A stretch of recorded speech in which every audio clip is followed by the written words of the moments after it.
నమస్తే, welcome to hit TV. నేను మీ anchor Chandini. ఈరోజు మనతో పాటు ప్రముఖ ఆధ్యాత్మికవేత్త, లైఫ్ కోచ్, ఆస్ట్రాలజిస్ట్, అలాగే ఆమె పేరు ఆర్బి సుధా గారు. ఆమె మనతో పాటు ఉన్నారు. ఆమెతో చర్చించి మరిన్ని విషయాలు తెలుసుకునే ప్రయత్నం చేద్దాం. నమస్తే మేడం. నమస్కారం. ఎలా ఉన్నారు? Fine fine. మేడం, ఈ ఆగస్ట్ నెలలో అసలు ఏ ఏ రాశుల వారికి ఎలా ఉండబోతుంది? తప్పక ఫస్ట్ చూద్దాం. ఎప్పుడులాగే మనం ఫస్ట్ గోచారం మాట్లాడుకుంటాము. ఎందుకంటే గోచార రీత్యానే మనం రాశి ఫలితాలు చెప్పడం అనేది జరుగుతుంది. అందరికీ తెలిసిన విషయం మళ్ళా నేను చెప్పడం జరుగుతుంది. అంటే ఏంటి, 9 ప్లానెట్స్ 12 రాశిలో ఉంటాయి. రాశి అనేది ఏంటంటే ఎక్కడ చంద్రుడు ఉన్నాడో మీ జాతకంలో దాన్ని రాశి అంటాం. అంటే ఒక్క ప్లానెట్ గురించి. సో ఇప్పుడు కూడా రాశి వారిగానే మాట్లాడుకోగలుగుతాం.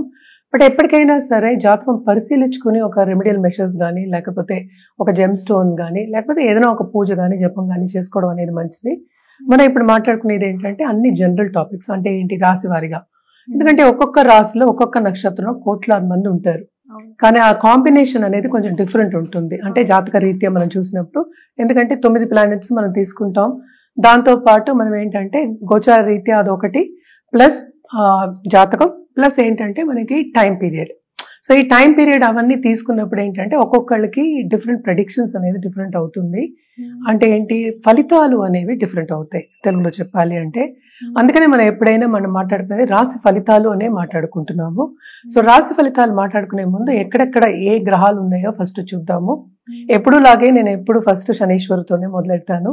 ఎందుకంటే శనీశ్వరుడు ఎప్పటికైనా సరే మనకి ఆయు కారకుడు, అలాగే కర్మకి కారకుడు. అంటే ఏంటి, ఈ కాలంలో కర్మ చేస్తే గానీ, కర్మ అంటే మనం చేసే పని అనుకుందాము. కర్మ చేస్తే గానీ మనకి ఫలితం అనేది ఉండదు. అంటే ఏంటి, ఫలితం అంటే ఏంటి, అందరూ ఇప్పుడు డబ్బు కావాలి, డబ్బును ఆకర్షించడం ఎలాగా ఇవే అడుగుతూ ఉంటారు. సో ప్రస్తుతం శనీశ్వరుడు అందరికీ తెలిసిన విషయం, మనకి మీన రాశిలో ఉన్నారు. ఆయన కూడా రిట్రోగ్రెషన్ అయ్యారు లాస్ట్ మంత్. అంటే వక్రిచున్నారు. అది నవంబర్ వరకు ఉందన్నమాట. సో ఎవరెవరికి ఏలినాట్స్ అని ఉందంటే, ఫస్ట్ మనం మాట్లాడుకోబోయేది ఏంటంటే కుంభం వాళ్ళకి లాస్ట్ ఘట్టం ఏలినాట్స్ అని. అంటే 7.5 years శని అనేది అందరికీ తెలుసు. ఏలినాట్స్ అని అంటే 7.5 years శని. ఎందుకంటే ఒక్కొక్క రాశిలో 2.5 ఏళ్ళు ఉంటారనమాట శనీశ్వరుడు. సో కుంభానికి, అలాగే మీనానికి, అలాగే ఏంటంటే మేషానికి మనకి ఏలినాట్స్ అని ఉందన్నమాట. నెక్స్ట్ మనం మాట్లాడుకోబోయేది శుక్రుడు ప్రస్తుతం ఏంటంటే మిథునంలో ఉన్నారు. August 21st ఏమో కర్కాటకానికి వెళ్తున్నారు అనమాట. అదే మిథునంలో మనకి తెలుసు ఇప్పుడు జూపిటర్ ఉన్నారు. సో జూపిటర్ ఏంటంటే లాస్ట్ మంత్ కంబస్ట్ అయ్యారు, ఆయన బయటకు వచ్చేసారు. సో పరిపూర్ణంగా ఫుల్ పవర్ తో ఉన్నారు. సో కొన్ని రాసుల వాళ్ళకి చాలా చాలా బ్లెస్సింగ్స్ ఉంటాయి జూపిటర్ మూలాలన్నమాట. అలాగే మనం చూసాము అంటే సన్ ఏంటంటే మనకి ఇప్పుడు ప్రస్తుతం కర్కాటకంలో ఉన్నారు. August 17th కి మనకి ఆయన ఓన్ రాశి ఏంటి, మనకి సింహం. సో సింహానికి మూవ్ అవుతున్నారు అనమాట. సింహాల్లో ఏంటంటే towards end of last month వరకు మార్స్ ఉన్నారు. ఆయనేమో ఎండ్ ఆఫ్ జూలై ఎక్కడికి మారారు, కన్యకు మారారు. సింహంలో ఏమో ప్రస్తుతం మనకి కేతు ఉన్నారు. మళ్ళీ మనం మాట్లాడుకోవాల్సింది మనం మెర్కురీ అంటే బుధుడు ఏంటంటే వక్రిచున్నారు. అట్ ద సేమ్ టైం కొంచెం కంబషన్ కూడా ఉందన్నమాట. సో జనరల్గా ఏంటంటే ఆయన August 10th 11th కి అలా కంబషన్ నుంచి బయటకు వస్తున్నారు. అండ్ ఆల్సో ఏంటంటే towards end of this month అంటే 30th August ఏంటంటే సింహానికి మూవ్ అవుతున్నారు. రాహు ఏమో మనకి ఏంటంటే కుంభంలోనే ఉన్నారనమాట. కేతు మనకి సింహంలో ఉన్నారు. సో మనం లాస్ట్ మంత్ కూడా మాట్లాడుకున్నాం. అంటే ఏంటంటే మార్స్ అండ్ కేతు అంటే కుజుడు కేతు మనకి అంత మంచి కాంబినేషన్ కాదు అని మాట్లాడుకున్నాం అనమాట. సో ప్రస్తుతం మార్స్ ఏమో మనకి కన్యలో ఉన్నారు. కన్య నుంచి తులాకి వెళ్ళడానికి ఏమిటో సెప్టెంబర్ అవుతుంది అనమాట. సో ఇవి గ్రహ స్థితులు అనమాట. జనరల్ గా మనం మాట్లాడుకోవాలి అంటే ఈ గ్రహ స్థితుల్ని బట్టి మనం గోచారం బట్టి మనం ఏమో రాశి ఫలితాలు అనేది చెప్పుకుంటాం. కానీ ఏంటంటే కొన్ని రాశుల వాళ్ళకి చాలా బాగుంటుంది, కొన్ని రాశుల వాళ్ళకి అంత బాగుండదు అనమాట. బట్ శని వక్రం మూలాన్ని కుంభానికి చాలా ప్లస్ పాయింట్ అయింది. అండ్ జూపిటర్ పరిపూర్ణంగా ఫుల్ స్ట్రెంగ్త్ తోటి ఏంటంటే మనకి మిథునంలో ఉన్నారు కనుక సో మిథున రాశి వాళ్ళకి చాలా బాగుంది. అలాగే ఏంటంటే వృషభ రాశి వాళ్ళకి చాలా బాగుంది అనమాట.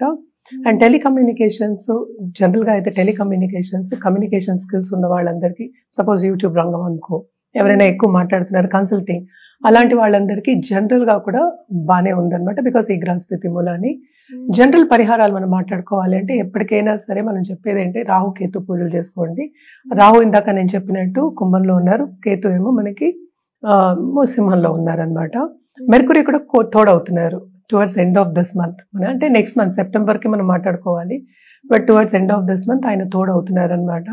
సో మెర్కురీ కేతు కొంత అంటే ఏంటి కొన్ని ఇబ్బందులు పెట్టే ఛాన్సెస్ ఉన్నాయి కనుక మనం ఎక్కువ రాహు కేతు పూజలు చేసుకోమంటే అందరికీ ఇప్పుడు కావాల్సింది ఏంటంటే ఒక పీరియడ్ చాలా బాగుంది అనుకో, బాగుంది హ్యాపీగా గడిచిపోతుంది అనుకుంటారు. అదే కొంచెం ప్రాబ్లం వచ్చినా కూడా తట్టుకోలేరు అనమాట. సో జనరల్గా ఈ పూజలు చెప్పినా లేకపోతే ఒక జపం చెప్పినా లేకపోతే ఒక పరిహారం చెప్పావు అనుకో, ఏదో ఒకటి ఇప్పుడు నల్ల కుక్కకి ఏదో ఫుడ్ పెట్టండి, భోజనం పెట్టండి అంటాం, లేకపోతే వృద్ధాశ్రమంకి వెళ్ళి భోజనం పెట్టండి అంటాం, ఏదో ఒకటి చెప్తూ ఉంటాం చిన్న చిన్నవి. అలాగే ఏంటంటే చీమలకి పెట్టండి, ఇలాంటివన్నీ చెప్తూ ఉంటాం. ఎందుకంటే ఆ పాజిటివ్ థాట్ని మనం ఎక్కువ చేయడానికి ఇవన్నీ చెప్తూ ఉంటాం అనమాట. ఎప్పటికైనా సరే పీరియడ్ గడవాలి, బ్యాడ్ పీరియడ్ గడవాలి అంటే కనుక పాజిటివ్ థాట్ ఉంటే ఇప్పుడు వెళ్ళి ముందుకెళ్ళాలి కదా, అక్కడ ఆగిపోం కదా.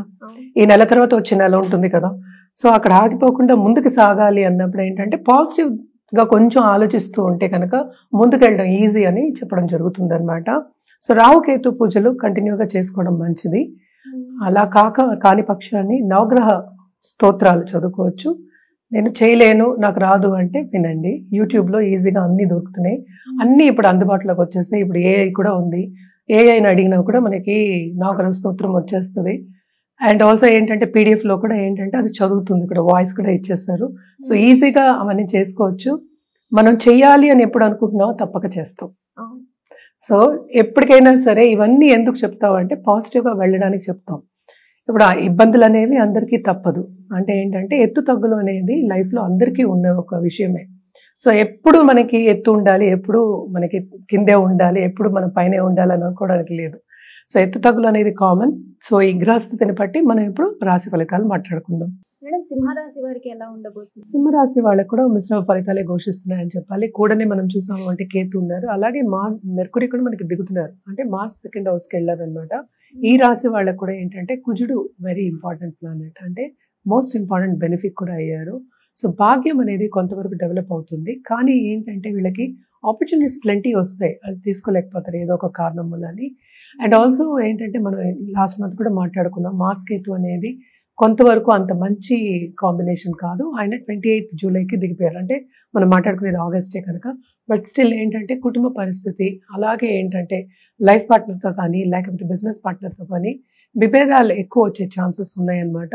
అది కంటిన్యూ అవుతుంది, కొంతవరకు తగ్గుతుంది ఇప్పుడు, అంటే ఫస్ట్ వీక్ అయిన తర్వాత తగ్గుతుంది. అదొకటి కాకుండా మనం చూసామంటే సన్ మనకి దిగుతున్నారు, అంటే ఏంటంటే ఆగస్ట్ 17కి దిగినప్పుడు ఈ రాశికి అధిపతి దిగుతున్నారు కనుక ఆయన ఓన్ హౌస్ని తప్పక చూసుకుంటున్నారు. అండ్ ఆల్సో ఏంటంటే ఆ టైంకి తప్పక స్టేటస్ ఇంప్రూవ్ అవుతుంది, అలాగే వాళ్ళు అనుకున్న పని సాధిస్తారు. అండ్ లాంగ్ టర్మ్ గోల్ ఏదైనా ఉంటే కూడా సాధించే సూచనలు అనేవి మనకి కనిపిస్తున్నాయి. వీళ్ళకి ప్లస్ పాయింట్ ఏంటంటే ఫారెన్లో సెటిల్ అయిన వాళ్ళకి తప్పక చాలా బాగుంటుంది. వాళ్ళు చేసే పనిలో షైన్ అయ్యే, అంటే చాలా బాగా మన్నన పొందే ఒక స్టేటస్ కింద మనం కనిపిస్తుంది. ఈ రాశిలో ఉన్న పాలిటిషియన్స్ కూడా second half of this month చాలా బాగుందనే చెప్పాలి. మంచి మంచి పథకాలు తీసుకొస్తారు, కానీ ఖర్చు అనేది మాత్రం తప్పక చాలా ఎక్కువ అనిపిస్తోంది. అలాగే లాంగ్ డిస్టెన్స్ ట్రావెల్కి ప్లానింగ్ అనేది జరుగుతుంది మంత్, తప్పక వెళ్ళే సూచనలు కూడా మనకి కనిపిస్తున్నాయి, దాని మీద ఖర్చు పెట్టే సూచనలు కనిపిస్తున్నాయి. ఎందుకంటే కేతు ఉంటే సడన్గా డబ్బు ఇస్తాడు, సడన్గా ఎలాగో తీసేసుకుంటాడు, అంటే సడన్గా డబ్బు వచ్చే సూచనలు కూడా కనిపిస్తున్నాయి అన్నమాట. సో వాళ్ళు చేసే పనిలో అభివృద్ధి అనేది మనకి ఎక్కువ కనిపిస్తుంది. అదొకటి కాకుండా మనం చూసామంటే 11th మనకి జూపిటర్ సంచారం జరుగుతుంది, విచ్ ఇస్ ఎ గుడ్, చాలా మంచి సంచారం, గోచారం అది. So to a certain extent వాళ్ళు చేసే పనిలో కూడా ఏంటంటే లాభం పొందే ఛాన్సెస్ మనకి కనిపిస్తున్నాయి. కానీ ఏదైనా సరే శ్రమ అధికం, 1కి 2 సార్లు చేస్తే కానీ వీళ్ళకి పనులు అవ్వవు అనమాట. అండ్ ఆల్సో ఖర్చు, విపరీతమైన ఖర్చు మనం మాట్లాడుకున్నాము. మార్చ్ సెకండ్ హౌస్లో ఉన్నారు కనుక ఏదో ఒకటి కొత్త పని స్టార్ట్ అయ్యే సూచనలు మనకి కనిపిస్తున్నాయి ఈ నెలలో. అండ్ ఆల్సో కొత్త బిజినెస్ స్టార్ట్ అయ్యే సూచనలు కనిపిస్తున్నాయి. అండ్ ఆన్లైన్ కన్సల్టెంట్స్ కింద ఉండి ఆన్లైన్ పార్ట్నర్స్ ఉన్న వాళ్ళకి తప్పక చాలా బాగుంటుంది, రాబడి అనేది చాలా ఎక్కువ ఉంటుంది అనమాట. మనం పరిహారాల విషయానికి వస్తే కనుక తప్పక సన్కి అర్ఘ్యం ఇవ్వడం, అంటే సండే అర్ఘ్యం ఇవ్వడం, అలాగే ఏంటంటే హెల్త్ రీత్యా ఆదిత్య హృదయం చదువుకోవడం, ఎందుకంటే హెల్త్ అనేది కొంతవరకు సెన్సిటివ్ అవుతుంది. సన్ కేతు కూడా మంచి కాంబినేషన్ కాదు, అంటే ఏంటి బ్లడ్ రిలేటెడ్ ప్రాబ్లమ్స్ రావచ్చు, ఇన్ఫెక్షన్స్ వచ్చే ఛాన్సెస్ అన్ని మనకి ఎక్కువ కనిపిస్తున్నాయి కనుక తప్పక ఏంటంటే ఆదిత్య హృదయం చదువుకోవడం చాలా మంచిది. ఒకసారి చదువుకోండి, అది లేని పక్షాన్ని సండే నవగ్రహాల చుట్టూ ప్రదక్షిణ చేయండి, అంటే 9 సార్లు 11 సార్లు లేకపోతే 108 సార్లు చేయడం అనేది చాలా మంచిది అనమాట. అలాగే సింధూర తిలకం పెట్టుకోవడం చాలా మంచిది.